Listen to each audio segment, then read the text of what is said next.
Welcome to the Godspeed podcast. Once again, this is Jameson. Our guest today is music journalist and brand new author Taylor Markarian. Her new book is called From the Basement, A History of Emo Music and How It Changed Society. So for anyone who knows me or has heard this podcast even one time, you'll know that I mention time after time that I've been a music journalist for over 10 years now. Emo just happens to be my favorite genre. Now, I know that the word emo brings up many feelings. Either you believe you're a purist, such as myself, who cite only bands like Dashboard Confessional, Saves the Day, or the Get Up Kids as the true blue emo, or you're simply wrong. Kidding. Emo went through many changes and didn't even begin with the bands that I just mentioned. Is this intro more than you bargained for yet? I hope not, because it's much better to face these kinds of things with a sense of poise and rationality, I've always said. I have strong opinions about emo, but I've been proven wrong before. I've become selfish, I've become wrong, I swear I'm right, I swear I knew it all along, in fact, but I am flawed. I always thought that I was an expert on emo, but this was all just wishful thinking. As many of you know, as we grow, emotions start to die, but we need to find a way, just to keep our desires alive. Thankfully, we have experts like Taylor speaking with members of the emo community. Members like Eddie Reyes of Taking Back Sunday, Shane Told of Silverstein, Chris Conley of Saves the Day, and many more. So maybe you're listening to this as you surf the Hot Topic web store before your father takes you in the city to see a marching band. Whatever you're doing, I really hope you enjoy our chat with author Taylor Markarian.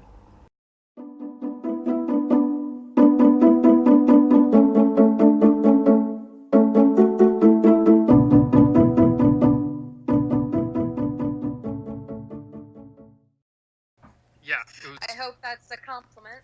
It is, yeah. I had it just on my iPad at the gym, and it motivated me to get to the gym each time, so it was that good.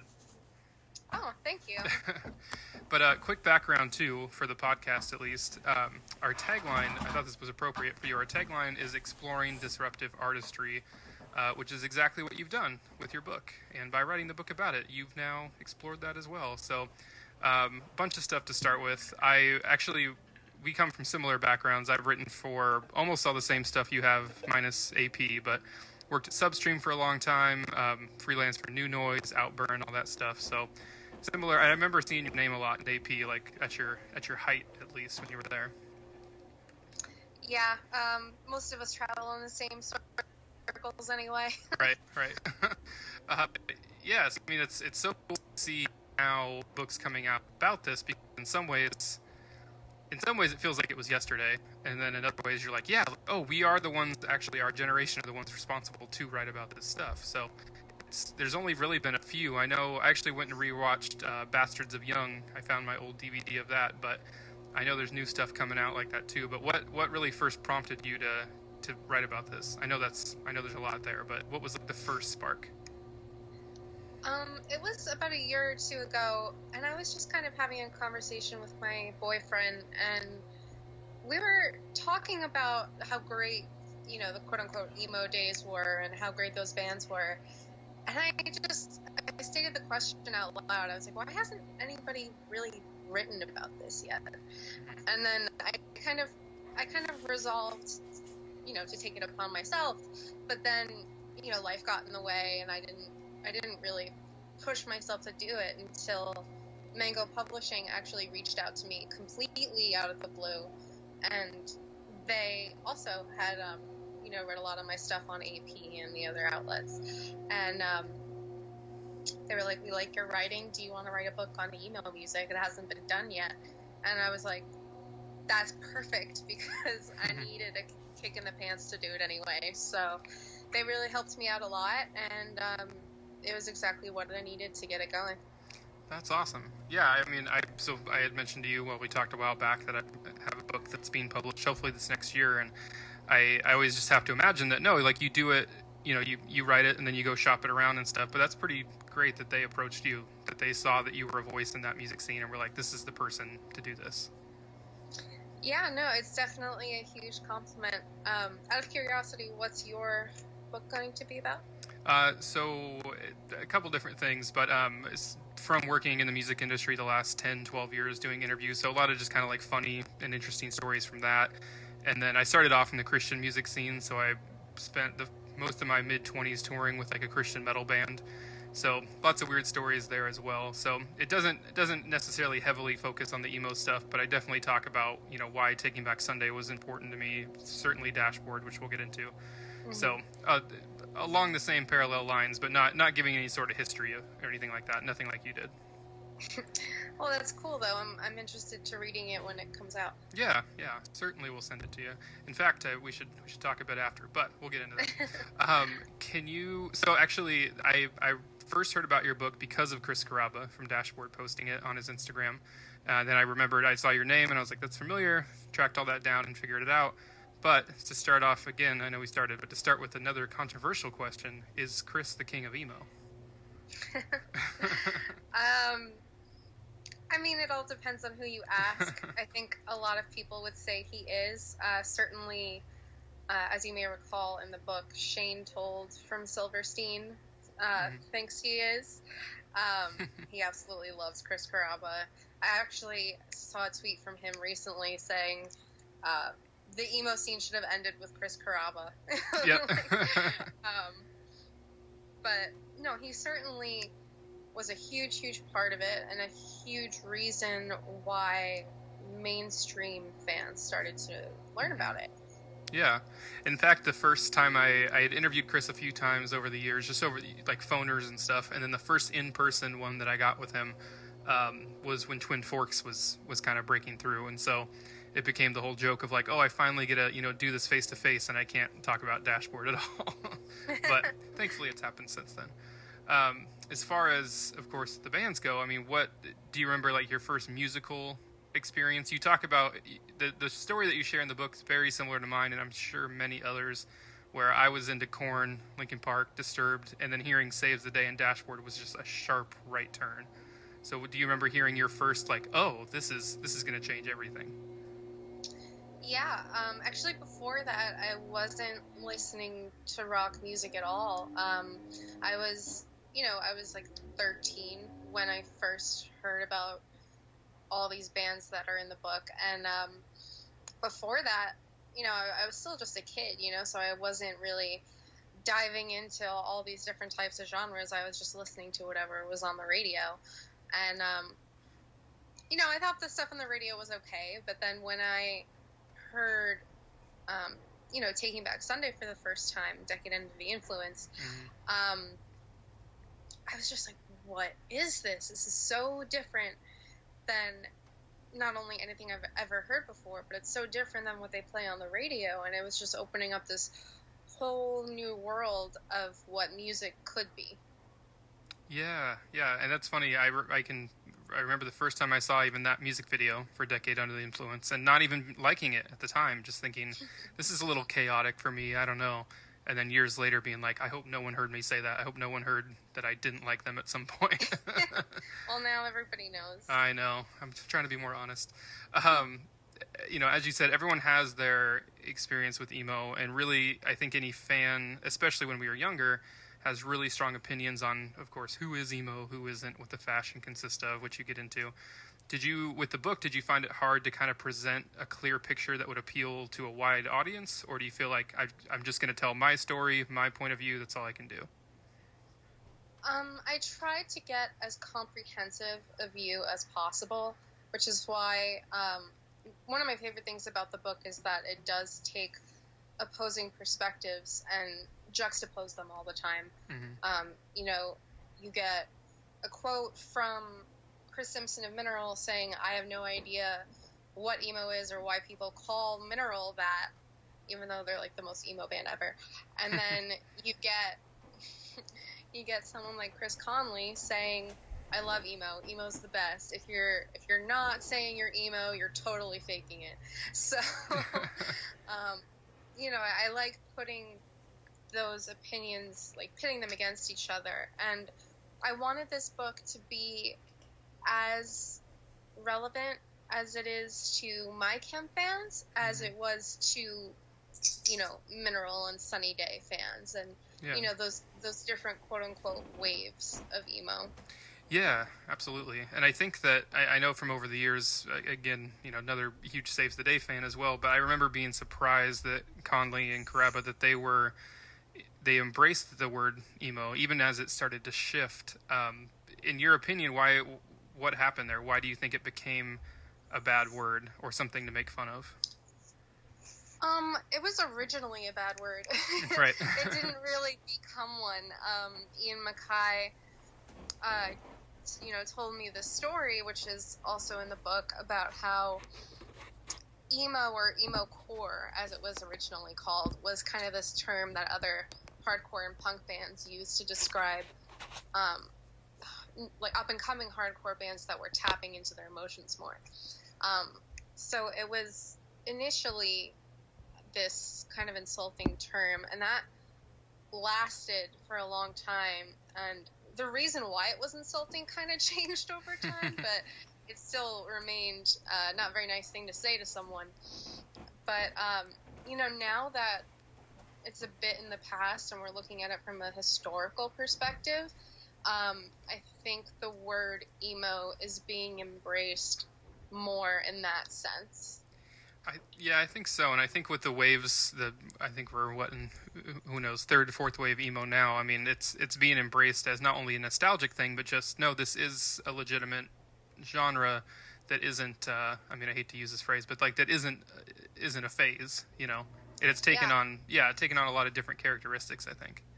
And I think that for me is the most important part about writing this book, is trying to portray the legitimacy of this music, because so many people try to weaken its significance or still make fun of it, and the phrase "it's just a phase," that always really made me angry. So I wanted to set out to prove, no, this is something you need to pay attention to. This is a significant part of rock history. Here's why. Yeah, and hopefully, books like yours, and then I think there'll be more and more, but those books will solidify that. I remember being a kid and going to the bookstore and thinking, going to the music section and assuming that there's a book out about the music that I like today, which was a silly thing to think. But then years later, you're like, no, like there's going to be a section for that.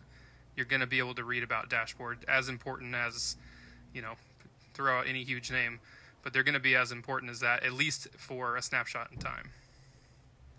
Definitely. And I think there's still more to be done. There are certain bands that I wasn't able to get interviews with this time around. And, maybe somebody else or myself will come later and interview those bands and do kind of a history of emo part 2. Mm-hmm. Yeah, I'm sure it will happen. Just like the word kind of shifted, and as you said, it started out as a bad word and has gone through different kind of iterations, but just as the word has shifted, I think I was so excited to get to where you crossed this gap in the book, but I got my first Dashboard CD when I was 15. I'm 33 now, to give you an idea of where we're both at, but it was a big thing when, for one, it was, you had a lot of ownership over it. There was only a few kids in my high school that listened to it. And then as the years went on and it shifted to stuff like My Chemical Romance, that was probably, and it wasn't anything to do with My Chem, but that was, I think, when I became like, no, maybe I shouldn't say I like this music, because I found myself always getting into the argument of like, well, that's not emo, and I don't know why it shifted into this. But anyways, all that to say, why do you think there was a shift from the softer, sad guy music to the more theatrical stuff? I think it had a lot to do with the development of screamo, and taking emo music and making it a little bit more aggressive, giving it more angst.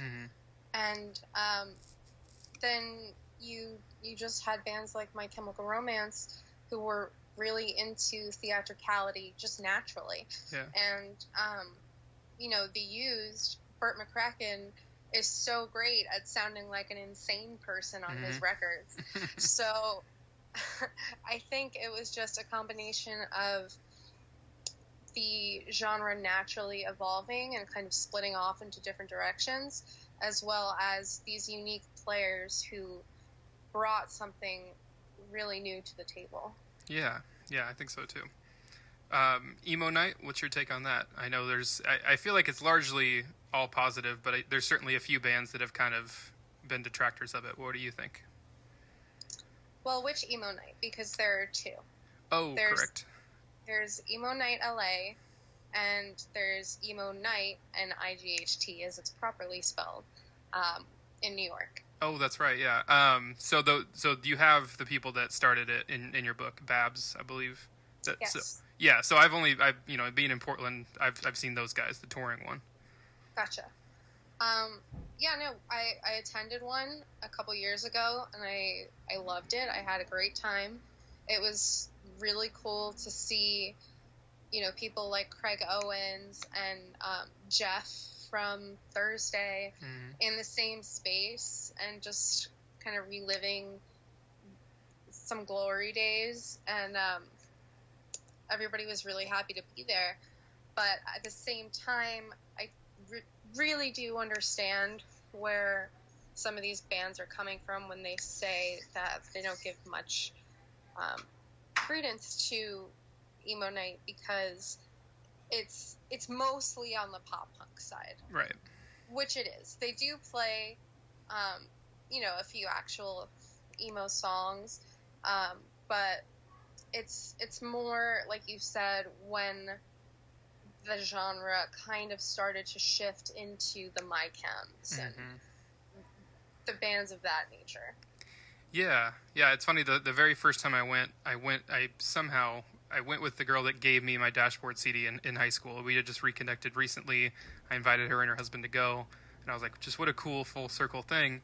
But because she was a little bit older than me, halfway through, you could see her just kind of like, this isn't what I thought it was going to be. This, this is more pop punk. And of course, it's still a really great time, but it was funny to almost be thrown back into that argument of like, well, what is emo? And then being like really defensive about it, even to that point. So it's funny that kind of sticks with you. Yeah. My favorite thing, one of my favorite things that Fred from Taking Back Sunday said for this book was that he was asked to DJ an emo night, and he gave his picks of, like OG emo songs. Yeah. And they pretty much flat out rejected it. But, I can see why. Some of it's not good party music and really wasn't supposed to be. Right. But yeah, I think there's a bit of a catch-22. And where do you see it kind of heading today? I think one of the most important parts that you talk about in the book is how it was pretty male-dominated.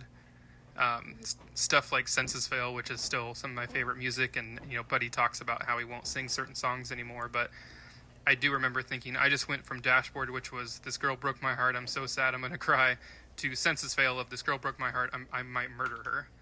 And it was saying that out loud still just kind of makes me cringe, of course, but where do you think it's headed today in that way? In terms of gender? Yeah. First of all, I think you have to ask the question, where is emo headed, if anywhere, period. Okay. Because history is still developing, so we don't really know how it's going to, or if it's going to end, if it's going to continue, if there are going to be some, major bands that kind of revive it, and, if it's not going to be something that's mainstream again, then what is it going to look like? But aside from that, I never really thought of it as gender specific. I don't know why so many of those bands were made up of dudes, because, like we're talking about, it's called emo for a reason. It's all about emotions and, people being sensitive. And in the book, I do talk about toxic masculinity, and these bands talk about it, and how, being emotional wasn't really a manly thing to do. So it is very interesting, this concept of how gender relates to it, because there weren't a lot at all of females in there, but it was still this very sensitive, nearly feminine genre. But I don't really think it's a matter of gender. If I were singing a song about how much I hated the dude that broke up with me, I would probably say I'd want to fucking murder him too. Thanks for validating me and saying that. Felt like a real creep there. I think that the punk scene and the hardcore scene in general had always been kind of male dominated, so that carried through to the next phase of it. I am not one to go looking for bands that are made up of women just for the sake of doing that. Mm-hmm. There are bands out there with women that are super talented, but I really don't want gender to play a role in it. I think everybody should be accepted as a person. Yeah, and I hope that it's heading more that way. I'm trying to remember who I was talking to the other day saying that for the most part, for the past 10 years now, 15 years or so, if a girl is singing, then you must sound like Paramore. And it's insane. Oh my God. Right. Even when I dyed my hair in high school, oh, you look like Paramore. I'm like, it was just the most frustrating thing because they find this one image or this one notion of what something is just because it's a girl, and they connect everything with that. Yeah, it was. You know what? It was New Year's Day, who couldn't be more different than Paramore, but they're like, yeah, we still get that all the time. Yeah, that's frustrating. Well, as far as discovering new music today, this is a discussion we have on the show all the time, but it's hard for me to get as excited as when I was a teenager. And there's a lot of course, a lot of reasons that make sense for that. But is there anyone that's recently you've kind of had maybe that like old feeling for, or you're like, oh, like there are bands that are still kind of like doing it, like emo or otherwise, but just who have you kind of been excited about that's newer lately? Well, as I've grown up, I've been more into hardcore music, and recently I started listening to a band called See You Space Cowboy. Yeah. And, I guess talking about gender, the vocalist happens to be trans, which, take that for what you will, but I think it's really interesting because it makes the vocal so unique. And I just think they're a great band with a ton of potential. They have a new record coming out. I've heard it already. It's fantastic. But aside from that, I would say the thing that's reminded me of my love for emo the most is some of the new Devil Wears Prada stuff. I remember there was a single that came out a little bit ago, and it was not heavy at all, which is what they're known for. And it just really threw me back, and it made me smile in a way that was both nostalgic and, contemporary. Yeah, I heard a short clip of that. I think there was an advertisement actually on Bad Christian on the podcast, and they played it without saying who it was at first, and I would have never believed that was Prada. So that'll be cool to see where that goes. Yeah, and I think their album before this one did not get as much attention as it deserved. Yeah, we had them on right around that time actually, and it didn't. Yeah, it seemed to fall a little flat for some reason. There's certainly a few bands today too. I don't know if you feel like this, but that I start to get into, and then I think, oh, if I would have heard this when I was 16 or 7, like this would have fit in alongside Dashboard. I feel like stuff like Can't Swim, Have Mercy, especially. Can you think of anybody like that just offhand? Yeah, I really like Tiny Moving Parts. Oh, yeah. I think they really could have been pioneers in that genre if they had come out a little bit earlier.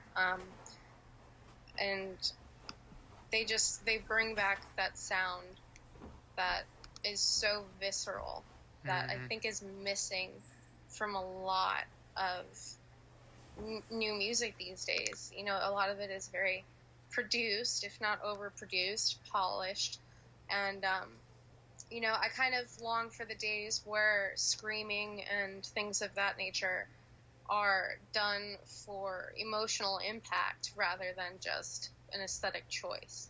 Yeah, I was listening to on I think it's called Friday Night Book Club, I want to say, on that podcast. Yeah, and you had talked about this was I remember trying to explain this as a teenager, but you talked about people not having perfect voices and screaming because that's what they were feeling and that's what the song called for, versus versus just trying to sound great.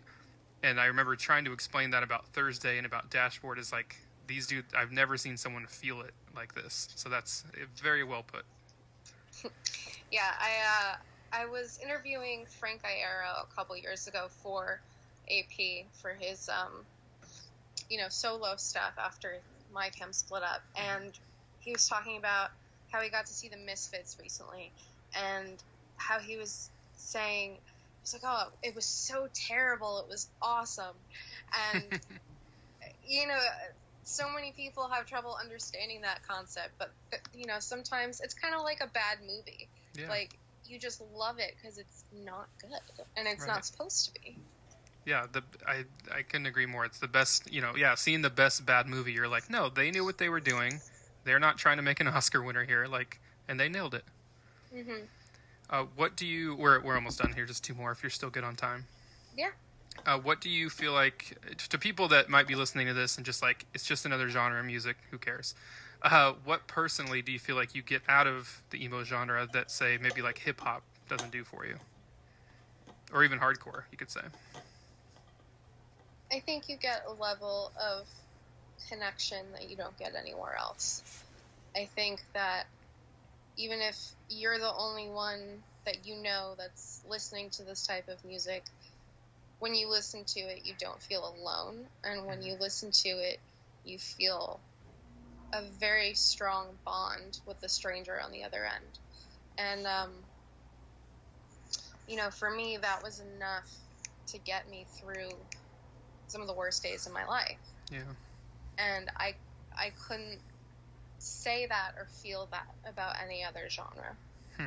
Yeah, and that's actually what I wanted to end with, was just, I didn't even have a question, but the fact that you do such a good job at connecting this music, these bands, to mental health. And I think everyone has, their own story that relates to that. But, I interned for To Write Love for a while, and I worked for a few other nonprofits that were kind of in that scene at the time. But what do you think? And you might have just answered this, really, but why do you think there is such a strong connection from this music to mental health? I think it was the first type of music that was willing to talk about it. And so openly and honestly, and just not mincing words. They were not hiding behind poetics. They were, for the most part, teenage kids who were just blurting out whatever they had to say. And they didn't care if other people thought it was over-emotional or not manly or anything like that. They just knew what they felt at the time, and they sung about it, they screamed about it, like they tore their lungs apart for it. So I think that just having those sentiments out in the open to be explored, like I'm not okay, or something is wrong with me, or even something as blatant as I want to die, that's a human thing to think about. Right. As much as so many people like to ignore it, there are a lot of people when they're going through a rough time in their life, and they ask themselves, do I even want to wake up in the morning? So the fact that these bands were talking about it, especially in the context of a genre like punk, where that wasn't really the kind of thing you talked about, I think it really paved the way to open this space up for people to talk about their emotions and to feel comfortable doing it. Yeah, I would agree. It's so cool. I'm reading, do you know the band Icon for Hire? Yes, I do. I love that. Yeah, I'm reading her book right now. I've had it on my shelf for probably a year and a half, and finally just getting to it. But yeah, it's reading a few of these types of books right in a row, yours and Ariel's and a few others. It's encouraging to see. I think it's just a good reminder, I think, to know that this music that I spent a lot of time on, and really, just like you, it really dictated my career path for a lot of years, is still being talked about, and that the impact that it had on us as teenagers wasn't just like our teenage, angst, that it was a real thing. Definitely, and the bonds that you make and the things that you feel when you are in those teenage years, they tend to be the strongest. So yeah. What I happen to connect with the strongest was emo music, and that has, like you said, pretty much dictated everything I've done since then. Right. Well, if we can wrap up with just if you can let people know, where to pre-order the book, when it's going to be out. It's called From the Basement, A History of Emo Music and How It Changed Society. Yep, it's out via Mango Publishing officially on October 15th. You can pre-order it now on Amazon. You can also buy it on BarnesandNoble.com, all that good stuff. So yeah, the official release date is October 15th. We just want to thank Taylor once again for coming on the Godspeed podcast. Again, her book is called From the Basement, A History of Emo Music and How It Changed Society. Her social media is Taylor Markarian. Thanks again, Taylor.